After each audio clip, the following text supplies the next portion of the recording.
आज के इस एपिसोड में हम दर्शन करेंगे रुक्मिणी देवी मंदिर के और निकल पड़ेंगे बेट द्वारका की और साथ ही रास्ते में दर्शन करेंगे नागेश्वर ज्योतिर्लिंग के। फिर सुदर्शन समुद्र सेतु को पार करके बेट द्वारका मंदिर में द्वारकाधीश जी के दर्शन करके सोने की द्वारका देखने के बाद चलेंगे हनुमान दांडी मंदिर, जो कि समर्पित है हनुमान जी और उनके पुत्र मकरध्वज जी को। फिर वहां से आगे गोपिताल के दर्शन करके आनंद लेंगे मूल वेल बीच के शांत वातावरण का। शुरू करते हैं द एक्सप्लोरेशन जर्नी के साथ। इस खूबसूरत सूर्योदय के नज़ारे के साथ द्वारका में हमारे दूसरे दिन की शुरुआत हुई और हम चल पड़े रुक्मिणी देवी मंदिर।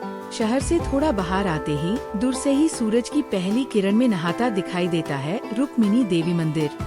द्वारकाधीश मंदिर से करीब 1.5 से 2 किलोमीटर दूर है और चारों तरफ से दलदली क्षेत्र से घिरा हुआ है। इस मंदिर की तरफ जाने के लिए 2 रास्ते हैं, जिनकी शुरुआत में ऐसे बड़े बड़े नक्काशीदार सजावटी द्वार बने हुए हैं। इन खूबसूरत नक्काशीदार दरवाजों से आगे बढ़कर हम पहुंच गए रुक्मिणी देवी मंदिर। ये मंदिर भी द्वारकाधीश मंदिर की तरह खूबसूरत नक्काशीदार कलाकृति का नमूना है और सुबह सवेरे के सूरज की ये सुनहरी किरणें इसकी खूबसूरती को कई गुना बढ़ा देती है। इस मंदिर के गर्भगृह में स्थापित मां रुक्मिणी की मूर्ति सफेद संगमरमर से बनी है और माना जाता है कि ये 2500 साल पुरानी है। तो चलिए मंदिर के अंदर चलकर माता रुक्मिणी के दर्शन करते हैं। दर्शन के बाद हमने मंदिर के गर्भगृह की प्रदक्षिणा करके यहाँ का जल प्रसाद लिया। इस मंदिर में पानी को प्रसाद की तरह बांटा जाता है। इसी से आप इस बात का अंदाजा लगा सकते हैं कि पीने के शुद्ध पानी का महत्व इस इलाके में कितना होगा। दर्शन के बाद हमें इस मंदिर की खूबसूरत नक्काशियों को करीब से देखने का मौका मिला। सैंडस्टोन पर बनी हुई ये खूबसूरत कलाकृतियाँ अपने में कई कहानियाँ समाई हुई है। इन कलाकृतियों को बनाने का तरीका एवं सामग्री लगभग वही है जो द्वारकाधीश मंदिर की रचना में है, लेकिन जितनी बारीकी और करीब से इसे देखने का मौका हमें सिर्फ रुक्मिणी देवी मंदिर में ही मिला।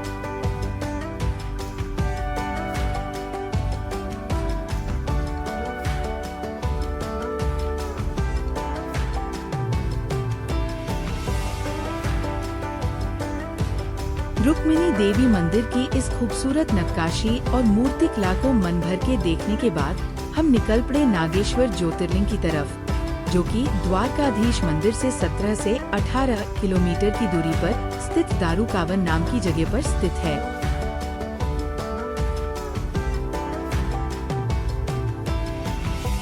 रुक्मिणी देवी मंदिर से 1 घंटे की यात्रा करके हम पहुंच गए नागेश्वर ज्योतिर्लिंग।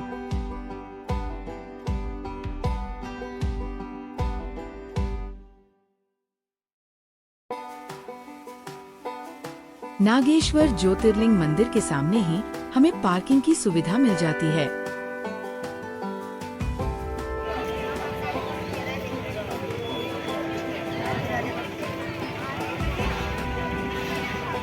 मंदिर के मुख्य प्रवेश द्वार से अंदर आते ही हमारा ध्यान खींचती है भगवान महादेव की ये 82 शीट ऊंची विशाल मूर्ति।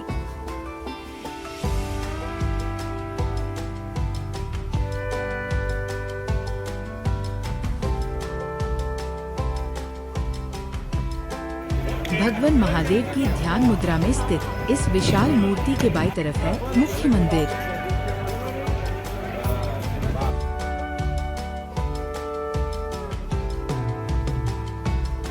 इस मंदिर के अंदर ही हमें चढ़ावे की चीजें एवं पूजा सामग्री मिल जाएंगी तथा अगर आप चाहे तो यहाँ भगवान महादेव के लिंग स्वरूप पर पंचामृत एवं जलाभिषेक करके मुख्य गर्भगृह में भी पूजा कर सकते हैं।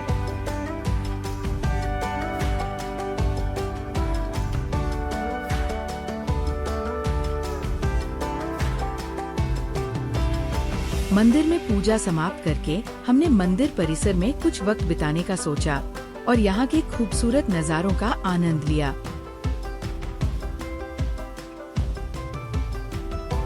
ये मंदिर परिसर में कैलाश पर्वत की प्रतिकृति बनाई गई है, जिसमें भगवान शिव, माता पार्वती तथा मां गंगा के साथ नंदी एवं भगवान गणेश जी को भी दर्शाया गया है।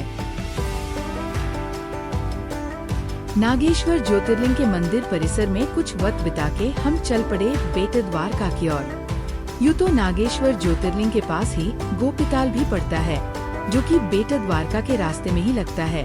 यदि आप चाहे तो बेट द्वारका जाने से पहले गोपीताल जाके देख सकते हैं, किंतु जब हम गोपीताल के पास से गुजरे तो हमने देखा वहाँ काफी भीड़ थी, और जो कि बेट द्वारका का मुख्य मंदिर 12 बजे दर्शन के लिए बंद हो जाता है, तो हमने सीधे वही जाने का निर्णय किया। बेट द्वारका नागेश्वर ज्योतिर्लिंग से 23 किलोमीटर की दूरी पर एक द्वीप पर मौजूद है, और इस द्वीप को मुख्य भूमि से जोड़ता है ये सुदर्शन सेतु। और यदि आप समुद्री सफर का आनंद लेना चाहते हैं, तो यहाँ जाने के लिए आप ओखा के जेटी से फेरी ले सकते हैं। सुदर्शन सेतु भी यहाँ आने वाले पर्यटकों एवं तीर्थयात्रियों के लिए एक आकर्षण का केंद्र है।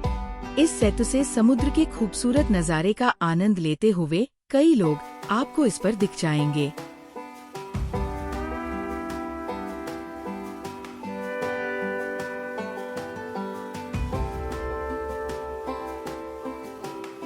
सुदर्शन सेतु पार करके हम पहुंच गए बेट द्वारका के मुख्य मंदिर के प्रवेश द्वार पर, वो भी बिल्कुल सही वक्त पर।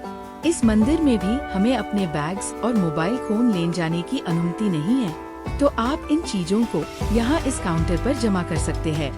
साथ ही यहाँ फोटोग्राफी और वीडियोग्राफी भी नहीं की जा सकती, इसलिए हम आपको बस यहीं से ये खूबसूरत मंदिर दिखा सकते हैं। तो मंदिर में दर्शन करने के बाद यहाँ के प्रसादालय में हम भोजन प्रसाद ग्रहण करके चल पड़े सोने की द्वारका देखने, जो कि इस द्वारकाधीश मंदिर से 10 मिनट की पैदल दूरी पर ही है। ये एक सुनहरे रंग में बनी मंदिर की प्रतिकृति है। यहाँ हमें कृष्ण भगवान से जुड़ी हुई झांकियाँ देखने का मौका मिलता है।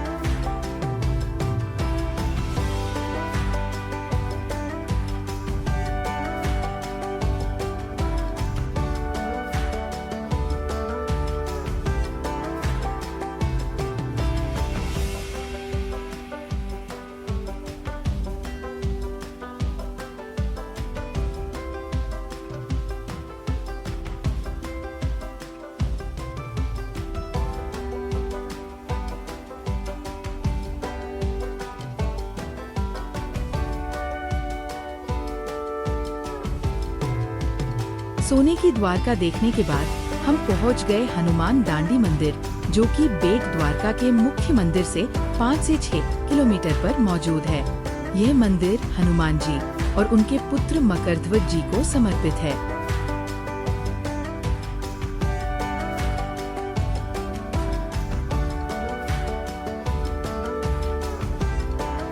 हनुमान जी के दर्शन करके हम निकल पड़े सुदर्शन सेतु को पार करके गोपी तालाब की, और जो कि नागेश्वर ज्योतिर्लिंग से कुछ ही किलोमीटर की दूरी पर है।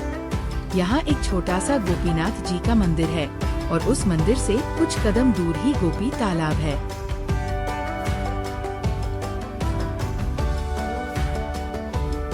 गोपीनाथ जी के दर्शन करके हम भी चल पड़े गोपी तालाब की तरफ। इस तालाब की कहानी पौराणिक कथाओं पर आधारित है, जिसके अनुसार भगवान कृष्ण के वियोग में गोपियों ने यहाँ जल समाधि ली थी। महाभारत युद्ध के बाद जब कृष्ण द्वारका चले गए, तो गोपियों ने उनसे मिलने के लिए द्वारका की ओर प्रस्थान किया। कृष्ण से अलग होने के दुख और वियोग में वे इस स्थान पर एक तालाब में विलीन हो गयी, और उसी के बाद इसे गोपी तालाब के नाम से जाना जाने लगा। इस तालाब से निकलने वाली पीली मिट्टी को गोपी चंदन कहा जाता है, और इसे पवित्र माना जाता है। गोपी तालाब के शीतल वातावरण में कुछ वक्त बिताने के बाद हम चल पड़े मूलवेल बीच की तरफ। मूलवेल बीच अपने शांत एवं कुदरती वातावरण के लिए पर्यटकों में हाल फिलहाल ही मशहूर होने लगा है। इस बीच के पास मम्माई माताजी का मंदिर है।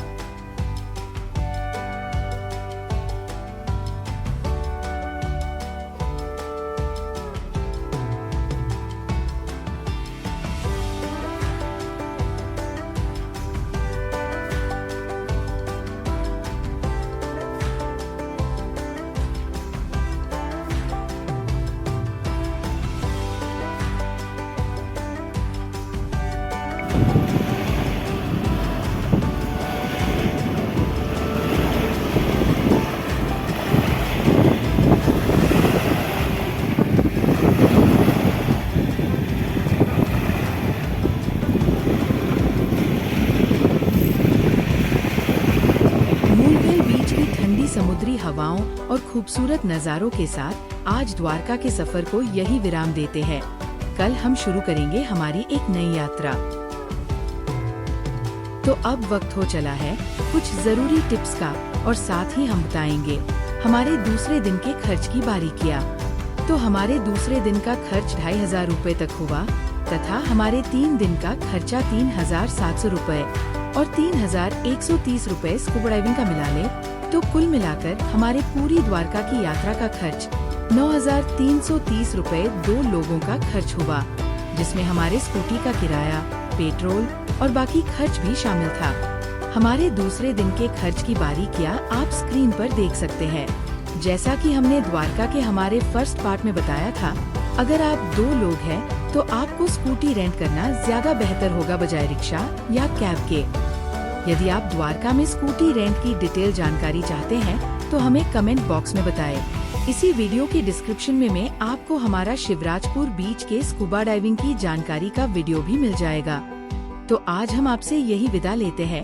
यदि आप हमें कोई सुझाव देना चाहें या कोई जानकारी चाहते हैं तो हमें कमेंट बॉक्स में लिख सकते हैं। तो फिर मिलेंगे ऐसे ही जानकारी भरे वीडियो के साथ। तब तक के लिए धन्यवाद।